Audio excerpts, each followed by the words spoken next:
নমস্কার বন্ধুরা, আজকের টাইটেলটা দেখে বুঝতে পারছেন যে কি বিষয়ে আমি ভিডিও নিয়ে সর্বপ্রথমে আমি এর আগের ভিডিওতে বলেছিলাম যে ডিবিটি লিংক কিভাবে চেক করতে পারবেন। এবারের ভিডিও যেটা আজকের ভিডিও যেটা দেখছেন সেটা হচ্ছে ডিবিটি লিংক কিভাবে করানো হয়। আমরা মোবাইলের মাধ্যমেই কিভাবে ডিবিটি লিংক করব সেটা আমি দেখাবো। আমি অলরেডি স্ক্রিনশট আমি লাগিয়ে দিয়েছি, এক এক করে আমি বুঝাই দিচ্ছি কোথা থেকে কোথায় যাবেন, কিভাবে করবেন, একদম সিম্পল। আর যদি মনে করেন লাস্টে আমি একটা ভালো ইন্টারেস্টের কথা বলবো, সেটা শুনে যাবেন। চলে আসলাম মোবাইল স্ক্রিনে, গুগলে যাব। গুগলে যে এনপিসি প্রথম ওয়েবসাইট থেকে ক্লিক করব। ক্লিক করার পর প্রথমে 3 লাইনে ক্লিক করব, ওখান থেকে কাস্টমারে ক্লিক করব, আদার সেন্ডিং এ ক্লিক করব। তারপরে যে পেজটা খুলে আসবে সেই পেজের ওখানে হোমের নিচে যে আদার সেটিং থাকে ওটাতে আমরা ক্লিক করব। ঠিক আছে, আমি হাত দেখে দেখে দিয়েছি, সেইভাবে আপনারাও করবেন। বুঝতে না পারলে আরেকবার ভিডিওটাকে দেখবেন। এখানে দিতে হবে আমাদেরকে আধার নাম্বার। আধার নাম্বারটা ভালো করে দেওয়ার পর নিচে লেখা আছে কি রিকোয়েস্ট ফর আধার। এখানে দুটো অপশন থাকবে, আমি সেটিং এ ক্লিক করব। সেটিং এ ক্লিক করার পর এরপরে ব্যাংক সিলেক্ট করব।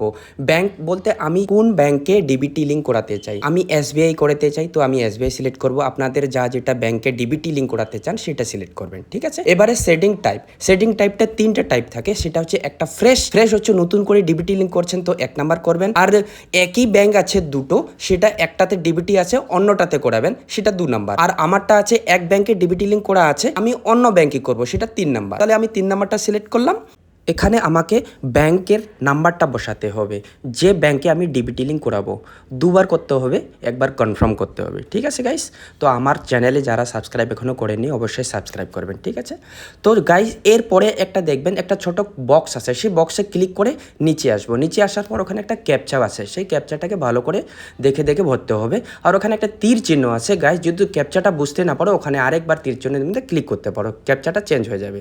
এরপর আমরা সাবমিটে ক্লিক করব।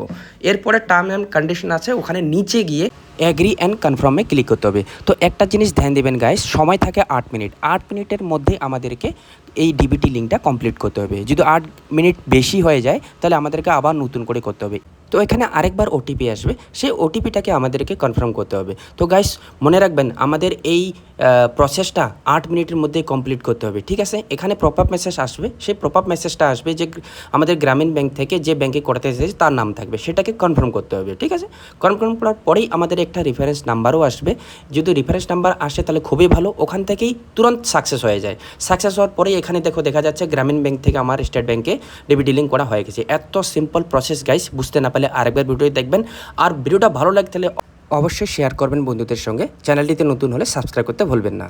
ভিডিওর শুরুতে আমি তোমাদেরকে বলেছিলাম একটা ইন্টারেস্টের কথা বলবো, আমি এই ভিডিওতে কি ইন্টারেস্ট কথা বলছি সেটা শুনে নাও। তো গাইস কেমন লাগলো ভিডিওটা? যদি ভালো লেগে থাকে অবশ্যই আপনাদের বন্ধুদেরকে শেয়ার করবেন। আর যদি মনে করেন ডিবিটি লিংক করানোর জন্য একটু হেল্প লাগে তাহলে আমার কমেন্টে অবশ্যই জানাবেন, আমি এখান থেকে আপনাদেরকে হেল্প করব। ডিবিটি লিংক কিভাবে করবেন সেটাকে আমি করেই দিব, আর চেক করতে লাগে চেকও করতে দেবো। সেটার জন্য আমাকে কোনো চার্জ দিতে হবে না। কমেন্ট খোলা আছে, কমেন্ট করতে পারেন। তাহলে চলো দেখা হচ্ছে আগের ভিডিওতে। Bye bye.